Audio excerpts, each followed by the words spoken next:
আসসালামু আলাইকুম। অনেকেই ইউটিউবে ভিডিও দেখেন, হ্যাঁ, অনেক টাইপের ভিডিও দেখেন, ওয়ালেট এজেন্ট কীভাবে নিতে হয় এই সেই এইগুলো। তো পাবলিক এই ভিডিওগুলো বানায় যে দেখাবে যে আপনাকে টেলিগ্রামে সে কোম্পানির সাথে কথা বলতেছে, কোম্পানি এই চাইতেছে সেই চাইতেছে, তাকে ওয়ালেট এজেন্ট দিছে এই সেই এইগুলো দেখাবে, হ্যাঁ, কিন্তু সে আপনাকে কখনোই প্রমাণ দেখাইতে পারবে না যে সে ওয়ালেট নিয়ে কাজ করতেছে। তো মূল কথা হইতেছে কোম্পানি থেকে সে কথা বলে এইগুলো দেখাই লাভ কি? এগুলো তো সবগুলো তার নিজের এই টেলিগ্রাম, হ্যাঁ। সে যারা রিয়েল তারা লাইভ ভিডিও দেখাইতে পারবে যে এই দেখেন আমি কাজ করতেছি।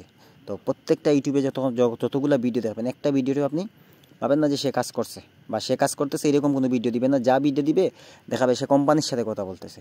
এখন মূল কথা হইতেছে কোম্পানির সাথে সে কথা বলতেছে, আপনি কোম্পানি থেকে এজেন্ট নিলে তার ভিডিও বানাই লাভটা কি? হ্যাঁ, সে যদি আপনাকে একটা সাব এজেন্ট দেয় তাইলে তার লাভ। তো মূল কথা হইতেছে সে ম্যানেজার সাইজে আপনাকে ইউটিউবে তার টেলিগ্রাম লিঙ্ক দিবে, দিয়ে দেখাবে যে বলবে যে ওইটা কোম্পানির টেলিগ্রাম। তো আর আপনারা কী করবেন? ওই ফাঁদে পড়বেন, ফাঁদে পড়ে ওইটাতে যোগাযোগ করে টাকা মারা খাইবেন। তো যারা রিয়েল এজেন্ট তারা কাজ করে যে ওইটা আপনাকে দেখাবে, হ্যাঁ।